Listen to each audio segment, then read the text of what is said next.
श्री शिवाय नमस्तुभ्याम, हर हर महादेव, जय महाकाल। कैसे हैं सब लोग। देखिए आज का जो ये वीडियो है, जितनी भी माताएं बहनें इस वीडियो को सुन रही हैं, देख रही हैं ना, अपने परिवार की खुशियों के लिए, साथ ही साथ आपकी मनोवांछित फल को पूरा करने के लिए, आपकी कामना की पूर्ति के लिए इस कनेर के फूल का उपाय और धतूरे के 2 फूलों वाला उपाय जरूर कीजिएगा। कल है प्रदोष का दिन, जो कि मार्गशीर्ष मास की पहली प्रदोष है। पूज्य गुरुजी ने कहा है कि एक बार प्रैक्टिकल करके जरूर देखना। आपकी अगर कामना पूरी ना हो जाए तो जरूर कहिएगा कहीं सीहोर वाले बाबा झूठ तो नहीं बोल रहे हैं। पहले उपाय करने का विशेष नियम जान लेना। एक नियम के साथ ही इस उपाय को करना है, क्योंकि पूरी की पूरी सृष्टि एक नियम से चल रही है। उपाय का भी एक नियम होता है। किसी भी तरीके का यज्ञ घर में होता है तो हर एक काम के लिए अलग यज्ञ का प्रमाण होता है। हर एक उपाय के लिए भी एक नियम होता है। मात्र कनेर का फूल और धतूरे का फूल आपको लेना होगा और आपकी जो भी कामना होगी पूरी जरूर होगी।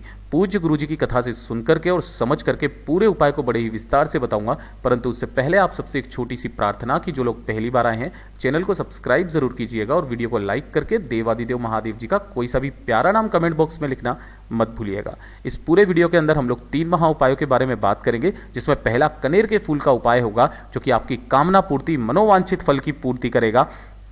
दूसरा, अगर किसी पति पत्नी के बीच में बहुत हद की लड़ाइयां झगड़ा होती है ना, कोर्ट तक बात पहुंच चुकी है, तलाक तक बात हो चुकी है, रिजल्ट आने ही वाला है, दोनों अलग अलग होने वाले हैं ना, इस वाले उपाय को फटाफट से जाकर के कर लेना। इस दिन आपका वो बना बनाया केस भी खत्म हो जाएगा, दोनों के बीच में प्रेम संबंध अथाप बना हुआ रहेगा। और तीसरा, आपकी बीमारी को खत्म करने के लिए होगा। ठीक है ना, तो ध्यान से सुनते चले जाना, समझने की कोशिश करना। सबसे पहले बात करते हैं पहले वाले उपाय की। देखिए पहला वाला जो उपाय है ना, वो है कनेर का फूल और धतूरे के 2 फूलों वाला उपाय। कि अगर आपकी कोई मनोवांछित फल है ना, कोई मनोवांछित कामना आपको पूरी करनी है, कि दिल की कामना है कि बस ये वाली मेरी कामना पूरी हो जाए, बस मुझे महादेव जी से और कुछ नहीं चाहिए किसी भी विशेष मनोकामना के लिए ना, तो इस वाले उपाय को केवल और केवल प्रदोष के दिन, और अगर भूलवश अगर आप प्रदोष के दिन भूल जाते हैं ना, तो शिवरात्रि के दिन, केवल महीने में ये 2 दिन आप इस उपाय को करना है और किसी भी दिन नहीं करना है। क्या करना है, आपको लेने होंगे कनेर के फूल। देखिए इसी वाले उपाय का क्रम पूज्य गुरुजी ने जैसे नियम का बताया था, तो आपको उसी नियम से फॉलो करना है। आपको लेने होंगे 2 कनेर के फूल, है ना। आप सभी को पता है कनेर का फूल शिवलिंग पर मात्र और मात्र 2 स्थानों पर चढ़ाया जाता है। एक होता है शिवलिंग पर, है ना, और दूसरा होता है कहां पर, माता अशोक सुंदरी के स्थान पर। केवल 2 जगह पर समर्पित होता है ये। ठीक है, जिस तरीके से जो धतूरे का फूल होता है, ये भी सिर्फ इन्हीं दोनों जगहों पर समर्पित होता है। लोग क्या करते हैं, हर जगह पर समर्पित कर देते हैं, है ना। इस वाले उपाय में ये वाला सिर्फ 2 जगह पर समर्पित होता है। आपने ले लिए 2 कनेर के पुष्प। ठीक है, 2 कनेर के पुष्प और 1 लोटा लेना है आपको जल भर करके अपने घर का, और इसे लेकर के पहुंच जाना देवादिदेव महादेव जी के मंदिर शिवलिंग के पास। जैसे ही आप यहां पर पहुंचेंगे, उत्तर दिशा नॉर्थ डायरेक्शन की तरफ मुंह करके खड़े हो जाना।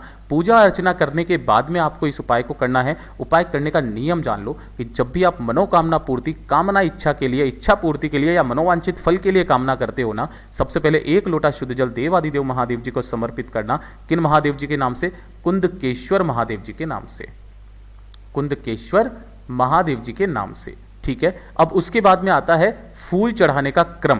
काफी सारे लोग गलत तरीके से फूल चढ़ाते हैं, जिन्हें क्रम का भी नियम नहीं पता होता है। आपको क्या करना है, जो 2 फूल है ना, आपको अपनी कामना कह करके शिवलिंग पर 2 स्थानों पर, एक यहां पर, एक माता अशोक सुंदरी पर। लेकिन उसका क्रम ध्यान दीजिएगा कैसे।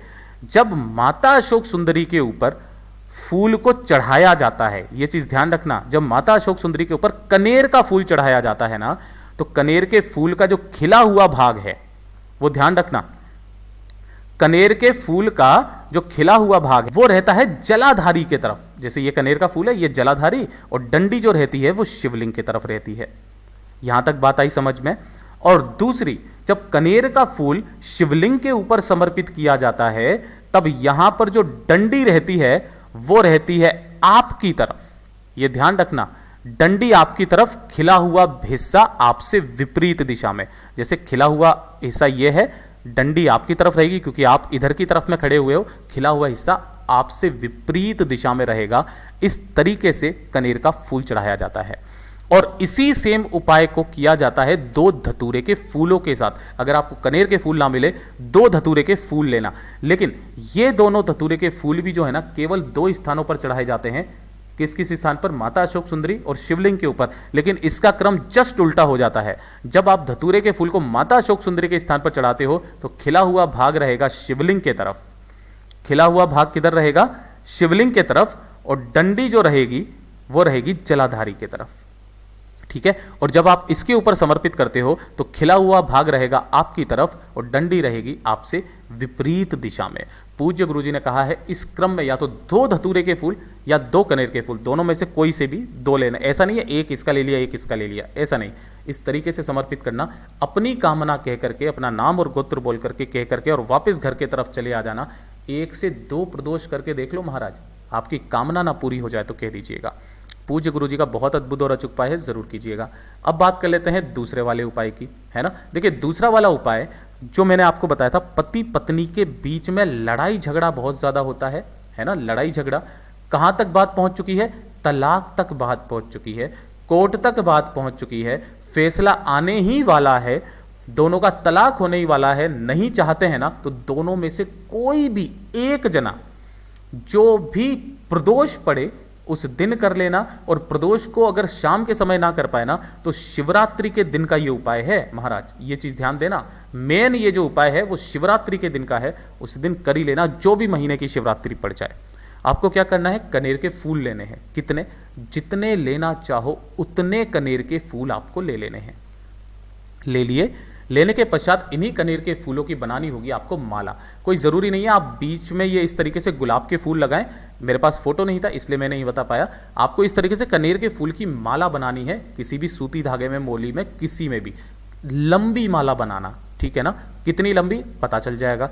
आपको लेना होगा 1 लोटा शुद्ध जल अपने घर का, जिस कलश में से आप जल पीते हैं, और इस माला को और इस 1 लोटे शुद्ध जल को लेकर के पहुंच जाना देवादिदेव महादेव जी के मंदिर शिवलिंग के पास में। ठीक है। यहां पर उत्तर दिशा नॉर्थ डायरेक्शन की तरफ मुंह करके खड़े हो जाना। सबसे पहले आपको 1 लोटा जो शुद्ध जल लिया है, उस 1 लोटा शुद्ध जल को देवादिदेव महादेव जी के ऊपर समर्पित करना। ओम नमः शिवाय, श्री शिवाय नमस्तुभ्यम पंचाक्षरी मंत्र या षडाक्षरी मंत्र का स्मरण करते हुए किनके महादेव जी के नाम से? श्रम्भेश्वर महादेव जी के नाम से। श्रम्भेश्वर महादेव जी के नाम से समर्पित करना। ठीक है। और उसके पश्चात जो आपने एक फूलों की माला ली है ना, उस फूलों की माला को देखो किस तरीके से आपको ऐसे शिवलिंग पर जाना है जिसके ऊपर मटकी रहे।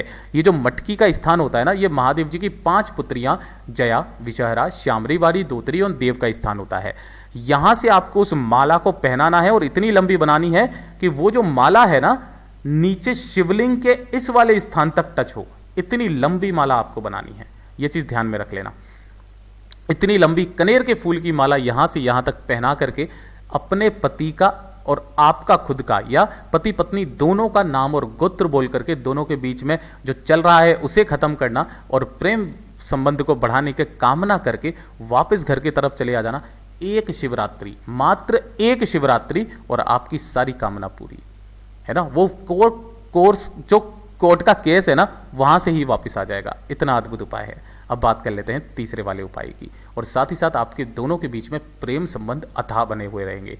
तीसरा है बीमारी का। देखिए ये वो बीमारी का उपाय है कि जब डॉक्टर ने भी मना कर दिया ना कि आपका कुछ नहीं हो सकता है, कोई किसी भी तरीके की कोई इलाज नहीं है ना, उस समय पर एक बार इस उपाय को कर लेना। आपको वापस डॉक्टर के पास जाने की जरूरत नहीं पड़ेगी महाराज। अगर कोई व्यक्ति आपके घर का बहुत ज़्यादा बीमार है, आपको लेने होंगे 7 धतूरे जो कहीं से भी खंडित ना हो, और साथ ही साथ आपको लेनी होगी मोली। ठीक है। जो आपने 7 धतूरे लिए हैं, इनमें से 1 धतूरा अलग रखना, 6 धतूरे अलग रखना। जो 1 धतूरा है ना, इस पूरे के ऊपर आपको इस तरीके से मोली बांध देनी है, मोली लपेट देना पूरे पर। इस पर मोली लपेट दिए, और बाकी 6 धतूरे एक साथ ऐसे के ऐसे ही रखना। 1 लोटा शुद्ध जल अपने घर का, जिस कलश में से आप जल पीते हैं, उसे भर करके लेकर के पहुंच जाना देवादिदेव महादेव जी के मंदिर शिवलिंग के पास। उत्तर दिशा नॉर्थ डायरेक्शन की तरफ मुंह करके खड़े हो जाना। देखिए सबसे पहले आपको करना क्या है, जो आपने मोली लगा हुआ धागा है ना, मोली लगा हुआ धतूरा, उसे सबसे पहले शिवलिंग के ऊपर समर्पित करना है, उस व्यक्ति का नाम और गोत्र बोलते हुए जिसके लिए आप इस उपाय को कर रहे हो, उस बीमार व्यक्ति के लिए। किन महादेव जी के नाम से? ये 3 महादेव जी के नाम वाला उपाय है। यहां पर जब आप इस मोली लगे हुए धतूरे को समर्पित करोगे, ये करोगे चंद्रमौली महादेव जी के नाम से। ठीक है। चंद्रमौली महादेव जी के नाम से समर्पित करना। समर्पित कर दिया, उसके पश्चात जो आपके पास में बचे हैं 6 धतूरे, उनको चढ़ाने का क्रम ध्यान दीजिएगा। पहला गणेश जी के स्थान पर, दूसरा कार्तिकेय जी के स्थान पर, तीसरा माता अशोक सुंदरी के स्थान पर, चौथा जो कटी भाग है माता रानी का इस जगह पर, पांचवा इस जलाधारी पर, और छठा जलाधारी के जस्ट नीचे यहां पर। ठीक है, और फिर उसके बाद में 1 लोटा शुद्ध जल और मंदिर का ही लेना, और उस लोटे जल को आपको यहां पर समर्पित करना होगा। महादेव जी के 2 प्यारे से नाम है, अवधूतेश्वर महादेव और चंपेश्वर महादेव। अवधूतेश्वर व चंपेश्वर महादेव जी का स्मरण करते हुए 1 लोटा शुद्ध जल समर्पित करना। जो भी जल बहता बहता इस जलाधारी से नीचे वाले धतूरे पर आकर के गिरेगा ना, गिरने के पश्चात इस धतूरे को इन दोनों ही नाम से आपको उठा लेना है ना। इन दोनों का स्मरण करते हुए, अवधूतेश्वर और चंपेश्वर महादेव जी का स्मरण करते हुए उठा लेना, और उठा करके घर पे लेकर के पहुंचना।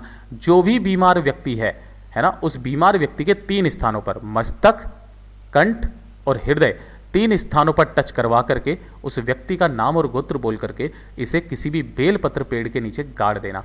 महाराज, आपको कभी भी डॉक्टर के पास जाने की जरूरत नहीं पड़ेगी, वो बीमार व्यक्ति खुद ब खुद खड़ा हो जाएगा। इतना अद्भुत और अचूक उपाय है। सिर्फ और सिर्फ प्रदोष, और प्रदोष को भूल जाओ तो शिवरात्रि, केवल ये 2 दिन ऐसे हैं जिस दिन आप इस उपाय को कर सकते हैं। पूज्य गुरुजी ने जैसा बताया वैसा ही आसान भाषा में आपको बताने का संपूर्ण प्रयास किया। वीडियो पसंद आया हो तो लाइक जरूर करना, साथ ही साथ चैनल को सब्सक्राइब जरूर कीजिएगा। मैं आपसे मिलता हूं अगले वीडियो में, तब तक के लिए ओम नमः शिवाय, जय महाकाल, जय शिव शंकर, श्री शिवाय नमस्तुभ्यम।